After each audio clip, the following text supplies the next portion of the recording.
మాతృదేవోభవ. మాటికి మాటిగా హాస్యమొక మాత్రముగా పైకెత్తి నిన్ను నప్పాటనే చూచుచుండుటలవాటుగా మారెను విశ్వకర్త్రి. ఈ ఆట ముగించుటెన్నడు రవంతయునేన్ వ్యతిరేక భావము ఎప్పాటను సైపలేని నన్ను భద్రముగా దరిజేర్చుటెన్నడో. రవంతయునేన్ వ్యతిరేక భావము ఎప్పాటను సైపలేని నన్ను భద్రముగా దరిజేర్చుటెన్నడో. ఏబిఎన్ ఆంధ్రజ్యోతి ప్రేక్షక మహాశయులందరికీ నవజీవన వేదం అనే కార్యక్రమంలో 331వ భాగానికి స్వాగతం పలుకుతున్నాం. అదుగా వ్యతిరేక భావాలని, వ్యతిరేకతలని, విమర్శలని, ఆటంకాలని ఎలా తట్టుకోవాలో సుందరకాండ మనకు నేర్పుతుంది. దేవతలే స్వయంగా కోరారు. తతో దేవా సగంధర్వా సిద్ధాశ్చ పరమర్షయః. అందరూ వచ్చి నాగమాత సురసని ప్రార్థించారు. నువ్వు అడ్డం వెళ్ళమ్మా, మేము చెబుతున్నాం కదా, కావాలని వెళ్ళు అన్నారు. ఇప్పుడు హనుమంతుడు కూడా దానికి తగినట్టుగా ప్రవర్తించాడు. పూర్వానుభవం ఒకటి ఉందిగా, మైనాకుడితో అందరినీ చెడ్డవాళ్ళు అనుకుందుకు వీల్లేదు. కనపడగానే గుద్దేయకూడదు. పని మహాకార్యాన్ని సాధించినప్పుడు ఎంతోమంది వస్తారు, ఎదురొస్తారు, సాయం చేయడానికి వస్తారు. అందులో నిజంగా సాయం చేసేవాళ్ళు ఎవరు, సాయం చేస్తున్నట్టుగా ఆశిస్తూ ప్రయోజనాలు మీకింత మాకెంత అనేవాళ్ళు ఎవరు, క్విడ్ ప్రోకో అనేవాళ్ళు ఎవరు, లేదు మన వల్ల సాయం పొంది మళ్ళీ కనపడకుండా పోయేవాళ్ళు ఎవరు, ఏమీ ఆశించకుండా నిజంగానే సత్కార్యం కాబట్టి సాయం చేసేవాళ్ళు ఎవరు. ఇది కాస్త బుద్ధిమతాం వరిష్టం, బుద్ధిమంతుడే తెలుసుకోవాల్సింది. అందుకే సావకాశంగా ఆలోచించాలి, తొందరపడి దూకేయకూడదు. అందుకని ఆయన సాధించిన విధానం చూడండి. ఆ సురస పర్వతమంత ఆకారం ధరించి భయంకరమైన కోరల కింద ఓ రాక్షసాకారంగా ధరించి తయారై, నా నోటికి చిక్కావు, ఎవరు నువ్వు, నన్ను తప్పించుకుని ఎవరు పోలేరో, ఈ ప్రాంతం మొత్తం మీద ఎవరు ఈ సముద్రం మించి దూకినా సరే, దాటినా సరే నా నోట్లో ప్రవేశించి వెళ్లాల్సిందే, నా నోట్లో ప్రవేశించకుండా ఎవడు వెళ్ళలేడు నేను అనుమతి ఇవ్వకుండా. దాని మాట గుర్తుపెట్టుకో, నా నోట్లో ప్రవేశించకుండా ఎవడూ వెళ్ళలేడు అంటే దాని ఉద్దేశం నోట్లో ప్రవేశిస్తే చనిపోయినట్టే కదా. హనుమంతుడు ఆ మాట తీసుకున్నాడు. వెంటనే రామోద అశరథిర్నామ రాజా సత్యపరాక్రమ అని మొదలుపెట్టాడు. ఎందుకండి, మైనాకుడిని గుద్దినట్టు గుద్దు గుద్దేచ్చుగా. ఎప్పుడు పని సాధించాలి అనుకున్నప్పుడు కార్యసాధనలో పూర్వానుభవాల్ని ప్రస్తుతం ఎదురైన ఘట్టాలకి సమన్వయం చేసుకోవాలి. మళ్ళీ మళ్ళీ గోతులో పడితే అలాగే, కనీసం కొత్త గోతులో పడాలి కదా. అదే గోతులో మళ్ళీ పడితే నువ్వు తప్పు చేశాం, దానివల్ల ఏవో కొన్ని ఇబ్బందులు వచ్చాయి, మళ్ళీ చేయకుండా ఉండాలిగా. ఇక ఏమిటో ఏమిటి వ్యసనమా? అప్పుడు ఇన్ని తప్పులు చేసి అప్పుడు సుందరకాండ చదివితే ఏమన్నా ఇంకేముంటుంది, ఇంక బందరకాండ ఇంక ఉపయోగం లేదు. ఇక్కడ ఉందా, బుద్ధి మార్చుకోవాలి.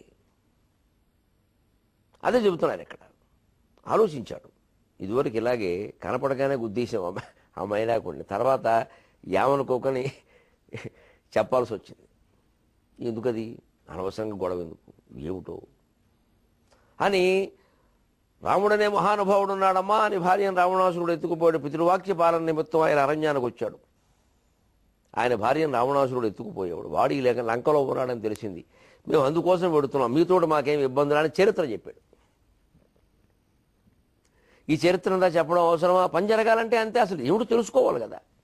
ఇది చెబుతూ ఓయ్ బాబోయ్ అలాగా, ఎందుకంటే వెనక సంపాతితో కూడా ఉంది అనుభవం. ఆయన ఏదో దుర్మార్గుడని మింగేస్తున్నాడని అనుకున్నారు వాళ్ళు. సీతాన్వేషణ అనగానే వదిలేశాడు. మరి అలాంటి వాడేమో ఎందుకు అనవసరంగా శత్రువుని మిత్రుడు, మిత్రుని శత్రువు తెలుసుకోకుండా మాట్లాడడం.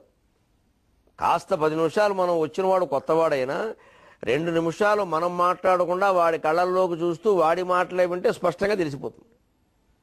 ఈ లోపే మనం కంగారు పడిపోయి ఏదో అసలు ఎదుటివాడు మాట్లాడిన వరకు కొంతమంది సగంలో మాట్లాడేయడం, ఇంకే అర్థం అవుతుంది ఎప్పటికీ. అందుకని ఆ మాట పూర్తి కానివ్వాలి. అప్పుడు ఆ మాటలు మాట్లాడుతున్నప్పుడు వాళ్ళకి చూస్తుంటే తెలుస్తూ ఉంటుంది విషయం. మాటలు చెప్పలేని భావాల్ని మనస్సు కళ్ళ ద్వారా చెబుతుంది. ఆ కళ్ళల్లో కళ్ళు పెట్టి చూడాలి. స్త్రీ పురుషుల విషయంలో కాదు కానీ మామూలుగా చూడొచ్చు, పర్వాలేదు. అవసరమైతే స్త్రీ పురుషుణ్ణైనా చూడాలి, లేకపోతే ప్రమాదాలు జరుగుతాయి. ఇంటికి వచ్చిన ప్రతివాడు మేలు చేసేవాడు అనుకుంటే 3 మంది వస్తున్నారు ఇవాళ ఇళ్ళకి తలుపు తీయకూడదు,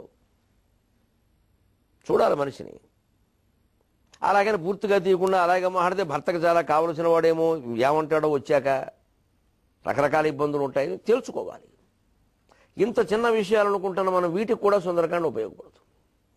అందుకని రామో దాశరథిర్నామా చెప్పాడు, చరిత్ర చెప్పాడు, తప్పే ఉంది. అందుకని నేను దాని నిమిత్తం బయలుదేరుతున్నాయేమో అంటే అప్పటికి కూడా నాకు అవన్నీ అనవసరం, నా నోట్లో ప్రవేశించకుండా ఎవరూ వెళ్ళలేరంటే ఇప్పుడు ఈయనకి ఆలోచించాడు.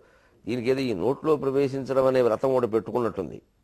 గృహప్రవేశంలాగా వదన ప్రవేశం అని ఒక వ్రతం పెట్టుకుంది దీని దుంపదేగ. అంతేనా? అక్కడికి ఏదో దీని నోట్లోకి వెళ్ళగానే నేను అయిపోతానని అనుకుంటోంది, ఇది అజ్ఞానంతో అని అనుకున్నాడు. అనుకుని తతోహం ప్రవిశ్యామి, వస్తాను, అయితే ఒక్క పని చేస్తాను, నేను గమిష్యే యత్ర వైదేహి, వైదేహీదేవి ఉన్న చోటుకి వెడుతున్నానమ్మా, నేను పని తొందరలో ఉన్నాను, నీ నోట్లో ప్రవేశించడం, అక్కడ ఏదో కాసేపు కూర్చోవడం, గుండ్రబల్ల సమావేశం కూడా జరపడం, నీతో ఒప్పందం, ఇవన్నీ ఉంటే నాకు సమయం పాడైపోతుంది తల్లి. నాకెవరిని చంపుదామని కానీ ఉద్దేశం లేదు, ఎవరు నన్ను చంపడం లేరు, ఆ నమ్మకం నాకుంది. కానీ ఇదంతా సమయం వృధా కదా. అందుకని నా మాట సత్యం ప్రతి శృణోమితే, ఆగమిష్యామితే వక్త్రం సత్యం ప్రతి శృణోమితే. సరిగ్గా గోవ్యాఘ్ర సంవాదం నడిచింది ఇక్కడ. హితోపదేశంలో ఆవు పులి కథ ఉంటుంది చూడండి. పులి ఆవుని మింగేయడానికి వస్తుంటే, నువ్వు మింగేసే, నీ పాలబడ్డం నాదే తప్పు, నీ కంటపడకుండా నేను ఎక్కడో మెయ్యాల్సింది, ఏదో మెయ్యాను, బాగుంది నీకు నేను ఆహారం, నాకు ఆహారమైన గడ్డిని నేను తినడం లేదా, పచ్చగడ్డి కదా అని ఊరుకుంటున్నానా, పరపరా నవిలేస్తున్నాను. అలాగే నీకు ఆహారం నేను. ఏం విచిత్రమైన దేశం అండి, ఏం ధర్మాలండి ఇవి. అంతేగాని నేను పులినే పుట్టాలి, ఎప్పటికైనా పులి మీద కష్ట తీర్చుకోవాలని గోవు అనుకోలేదు. గోవుగా పుట్టాను, నాకు గోపూజ అంటారు, నన్ను గౌరవించేవాళ్ళు అనుకున్న కోట్ల మంది. పులికేం తెలుసు, పులి మింగేస్తుంది. లోకమంతా ఎప్పుడూ అంతే, మనం గౌరవించేవాళ్ళు కొన్ని వందల మంది ఉంటారు, అవమానించేవాడు కూడా కొందరు ఉంటారు. మనం అంటే ఇష్టం లేనివాడు ఉంటాడు, ఇష్టం ఉందో లేదో తెలియకుండా మూతి పెట్టేవాడు ఉంటాడు, రకరకాలు ఉంటారు. అన్నీ భరించడమే. అందరికీ మనం అంటే ఇష్టం ఉండాలనుకోవడం ఎందుకు లేదు. ఇష్టం ఉన్నవాళ్ళు ఇన్ని లక్షల మంది ఉంటే వీళ్ళందరినీ వదిలేసి ఆ ఇష్టం లేని వాడిని ఒకనో పట్టుకుని అస్తమానం వాడిని గుర్తు చేసుకుని బాధపడడం, జబ్బులు తప్పితే ఏమీ ఉపయోగపడదు దీనివల్ల. ఇష్టపడేవాళ్ళు ఎంతమంది ఉంటే వాడు కూడా మనకెందుకు. ఆ చేసిన విమర్శ సరైందా కాదా, సరైంది అయితే మనం సరి చేసుకోవాల్సింది మనకే తెలుసు. లేదు ఏదో చేశారు, వదిలే ఆ విషయాన్ని. ఇది సుందరకాండ నేర్పుతున్న జీవనయానం, నవజీవన వేదం. అందుకని చక్కగా ఆయన అంచనా వేశాడు. నేను వెళ్ళొస్తానమ్మా, ఆవు ఏమంది, ఎలాగో నీకు నీ పాల్పడ్డం నాదే తప్పు, అందుకని నాకు చిన్న దూడ ఉంది, మును మును పుట్ట దూడ ఒక నాకునొక ముద్దుల పట్టి అని చక్కని పద్యాలు ఉంటాయి. అందుకని నేను వెళ్ళి దానికి పాలిచ్చి కాస్త బుద్ధులు చెప్పొస్తాను. ఏదో పొరపాటు టెక్కును స్కూల్లో చేర్పించే వాళ్ళు ఎవరు ఏం చెప్పరమ్మా, జీతాలు పుచ్చుకుంటారు కానీ. అందుకని నేను కాస్త 4 మంచి బుద్ధులు చెప్పుకొని వస్తాను. ఇక మీద నేను ఉండను కదా, మరి ఎవరు చెప్తారు. ఎందుకంటే ఆవు దూడకు ఎప్పుడూ తల్లే, తండ్రి లెక్కలేదు. అందుకని నేను చెప్పుకు రావాలి కదా. అంటే విచిత్రం అండి, పులి కూడా నమ్మింది, మనిషి కంటే గొప్పది అది. ఆవు తిరిగి వచ్చింది. గోవ్యాఘ్ర సంవాదంలో ఎలా జరిగిందో అలా అవకాశం ఇచ్చాడు. నన్ను నమ్ము, నేను సీతాన్వేషణ కోసం వెడుతున్నాను, అక్కడికి వెళ్ళి ఆ విషయం తేల్చుకున్నాక సీతాదేవి దొరికినా దొరక్కపోయినా సరే మళ్ళీ వచ్చి నీ నోట్లో ప్రవేశిస్తా అంటే పని జరగడమే ముఖ్యంగా ఆయన భావించాడు తప్పితే ఈవిడతో పంతాలు పెట్టుకోవడం ముఖ్యంగా భావించాలి. ఎందుకంటే ఏదో మొండి యుద్ధమో బండ యుద్ధమో చేస్తే కొన్ని ప్రమాదాలు ఆయనకు కూడా జరిగే అవకాశం ఉంది. శత్రువు పూర్తిగా తెలియకుండా అంచనా వేయకుండా యుద్ధానికి దిక్కకూడదు. ఇప్పుడు దిగాల్సి వస్తే వ్యవహారం వేరు. ఇది అంతంత కూరలు కనపడుతున్నాయి, ఏ తొడ మీదో కరిచేస్తే ఇప్పుడు మళ్ళీ శస్త్రచికిత్స అవసరం వస్తే 10 రోజుల పాటు విశ్రాంతి తీసుకొని కాలు తీసి పైకి కడతారు తాడు గట్టి. 3 వారాల విశ్రాంతి అంటే 3 వారాల సీతాదేవి ఉంటుంది అక్కడ. ఏమైనా జరగచ్చు, ఎందుకు అనవసరంగా ఇబ్బంది పడ్డం అంటే దూసుకుపోవడమే కాదు, కాస్త ముక్కు పగిలిపోకుండా చూసుకోవాలి. ఇది సుందరకాండ. అందుకని వినయంగానే చెప్పాడు, నీవు వస్తానమ్మా, మళ్ళీ నా మాట నమ్ము, సత్యం ప్రతిశృణోమితే, సత్యం మాట్లాడుతున్నాను, వింటాను, తప్పకుండా వస్తా అని. అంటే అదెందుకు వింటుందండి? ఇలాంటి వాళ్ళని చాలామందిని చూసాం. ఇది పులికంటే భయంకరం. పైగా అసలు దానికి ఆ లక్షణం ఉంది, దేవతలు చెప్పారు పని కట్టుకుని, వదిలిపెట్టమని వాడు చెప్పలా. నీకు బలపరీక్ష. అందుకని అది 10 అడుగులు నోరు తెరిచింది.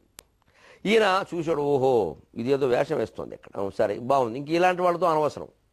ఈయన 20 అడుగులు శరీరం పెంచాడు, అది 30 అడుగులు నోరు పెంచింది. ఈయన 40 అడుగులు శరీరం పెంచాడు. అది 50 అడుగులు పెంచింది. ఈయన 60 అడుగులు పెరిగాడు. అది 70 అడుగులు పెంచింది. ఈయన 80 అడుగులు పెరిగాడు. అది 90 అడుగులు పెంచింది నోరు. అప్పుడు అనిపించింది ఏంటో గిన్నీస్ బుక్ రికార్డా అని ఆలోచించాడు హనుమంతుడు. ఏమిటిది అర్థం లేకుండా ఈ అడుగుల పోరాటం నడుస్తుంది, అడుగుల పోటీ, ఏదో ముగ్గుల పోటీలాగా. నాకేం పని దీంతో పోటీ? ఇక్కడ ఎవరన్నా ప్రసార మాధ్యమాల వాడు చిత్రీకరణ చేసి ప్రసారం చేస్తారా? నా పని ఏమిటి, ఈ పని ఏమిటి? ఇక్కడ ఇది ఏదో సమయం వృధా చేసే కాలక్షేపం వ్యవహారంలో ఉంది. ఇది దీనివల్ల దీనికి ఏమైనా పేరు వస్తుందేమో, నాకేం రాదు అని వెంటనే అది ఇలాగా 90 అడుగుల పొడుగుని ఇలా నోరు తెరిచింత విగ్రహం అవగా, ఇంత భారీగా ఇలా నోరు తెరవగానే 80 అడుగుల పైన ఉన్నటువంటి ఈ మహానుభావుడు వెంటనే మారిపోయాడు. తద్దృష్ట్వా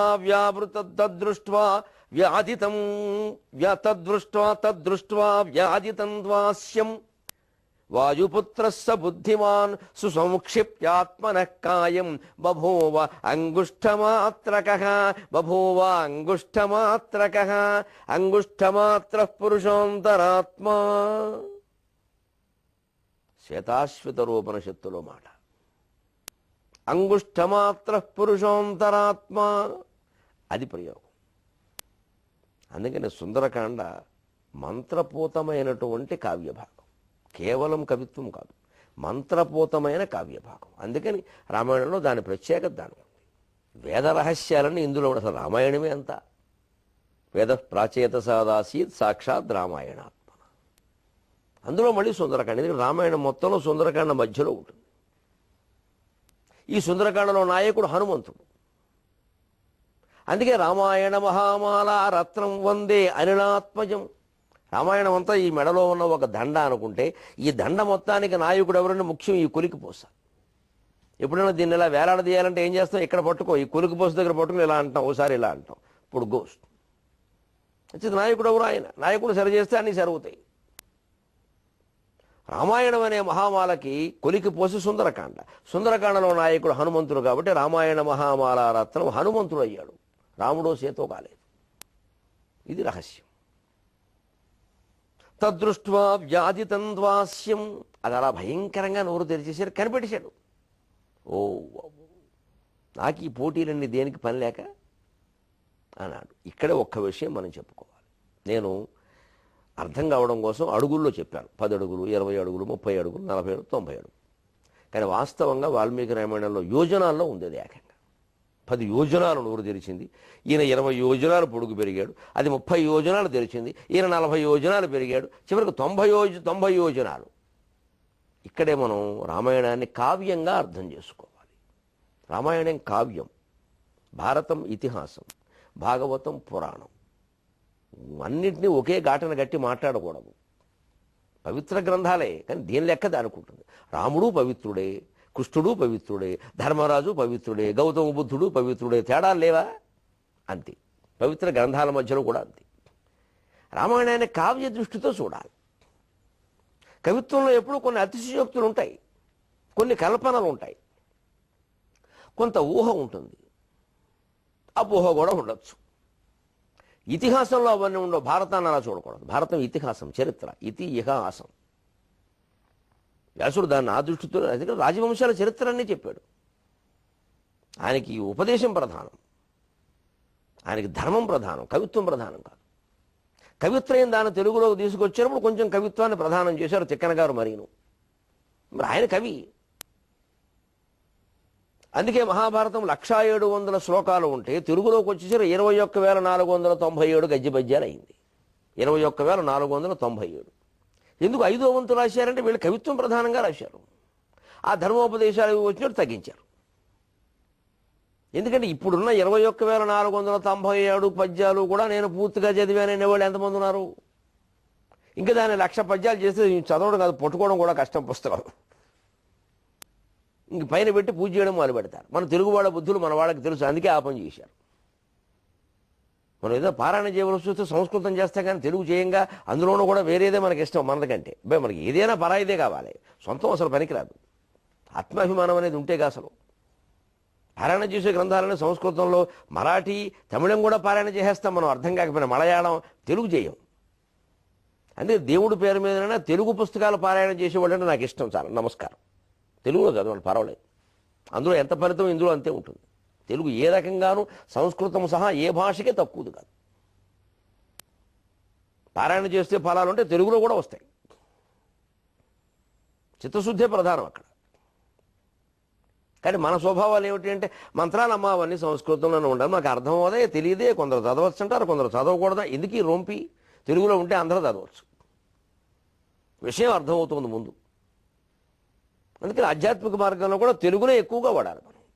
అందుకని ఇక్కడ చూడండి, సరిగ్గా యోజనాలు అంటే సరిగ్గా ఈ వరుసగా ఈ 10, 20, 30, 40, 90 యోజనాల శ్లోకాలు మీకు సుందరకాండ పరిశీలించుకోండి. మూలంలో ఓ 10, 12 ఉంటాయి వరుసగా, ఓ 7, 8 ఉంటాయి కనీసం. చెప్పాలిగా అదింత పెంచి ఈయనంత అదింత ఈయనంత పెరిగి ఇవన్నీ చెప్తారు. ఇక్కడ మహామహోపాధ్యాయ పద్మశ్రీ పురస్కార గ్రహీత మహానుభావుడు, అంత పెద్ద వయస్సులో కూడా ఇంకా సాహిత్య కృషి చేస్తూ మన కళ్ళ ముందు ఉండడం జాతి చేసుకున్న అదృష్టం.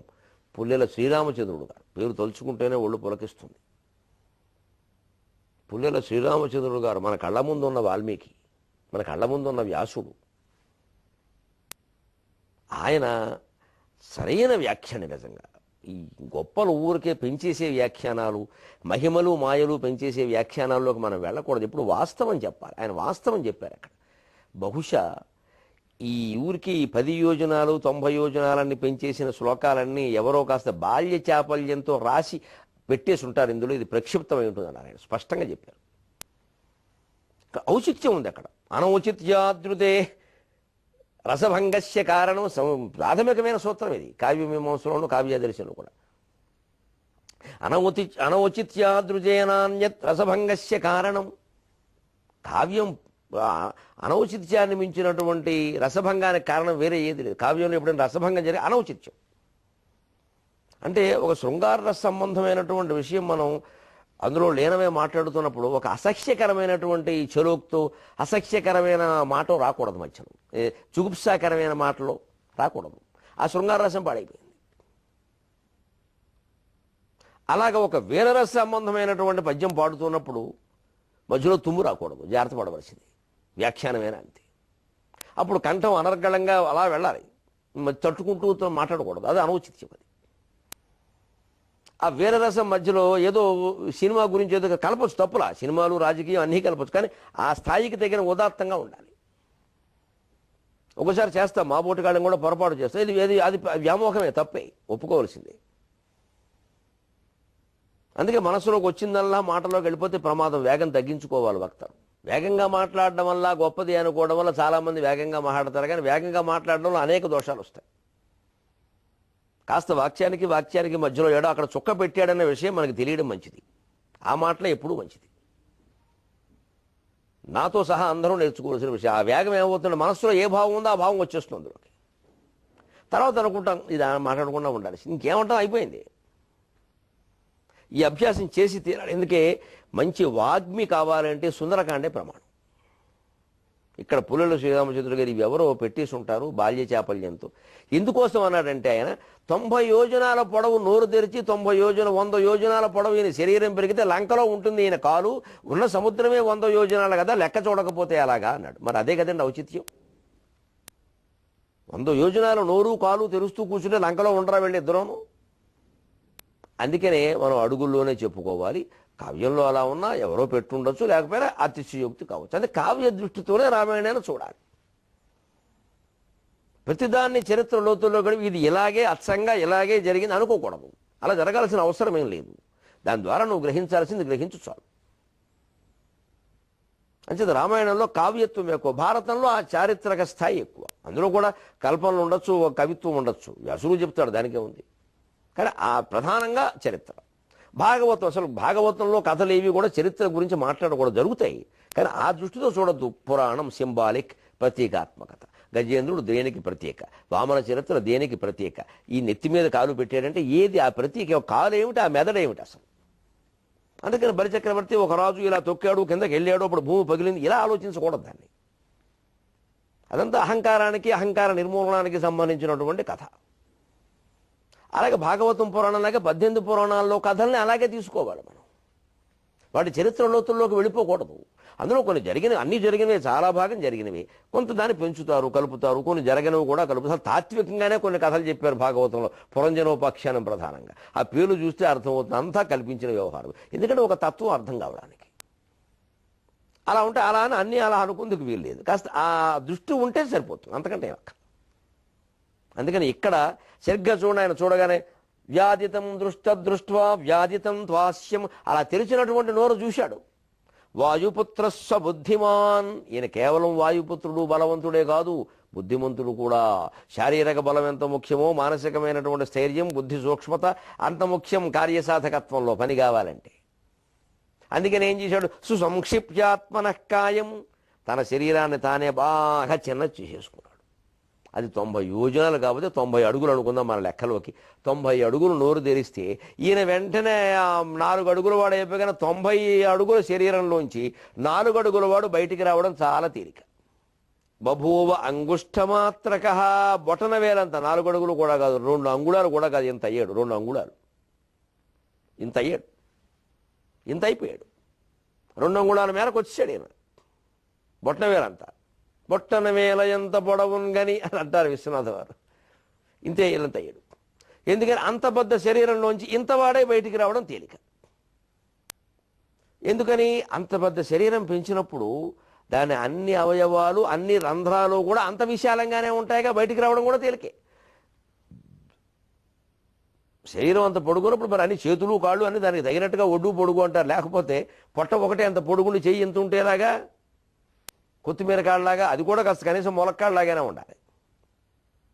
అంచేది ఆ అవయవం స్థాయిలో ఉంటాయి. కళ్ళు, ముక్కులు, చెవులు అన్నీ అలాగే ఉంటాయి. అన్ని రకాల నవరంధ్రాలు అలాగే ఉంటాయి. ఏ రంధ్రంలోంచైనా బయటికి రావచ్చు. అంచేది అది అర్థమే తెలుసు. నేను అక్కడ అవధానం చేస్తుంటే అడిగారు సరదాకు చమత్కారం, ఏమంటే బలిచక్రవర్తి వామనుణ్ణి 3 అడుగులు నేల దానం ఇచ్చాడు కదా, 3 అడుగులు. 1 అడుగుతో భూమంతా ఆక్రమించేశారండి, కింది లోకాలన్నీ. 1 అడుగుతో పై లోకాలన్నీ ఆక్రమించేశాడు అన్నారండి. ఇంకా బలిచక్రవర్తి ఎక్కడున్నాడండి, అసలు 3వ అడుగు అడగడం, నెత్తి మీద పెట్టడం ఎందుకు జరిగిందండి? ఈ కిందంతా మరి కుడిపాదంతో కింద నేలంతా, ఎడంపాదం పోనీ ఏదైనా, ఎడంపాదంతో నేల భూమండలం అంతా కమ్మేసినప్పుడు దాని కింద పడి బలిచక్రవర్తి చనిపోలేదా అండి? డొక్కు సందేహాలంటే ఇవే. ఇవి ధర్మ సందేహాలు, మన కర్మ సందేహాలు ఇవి.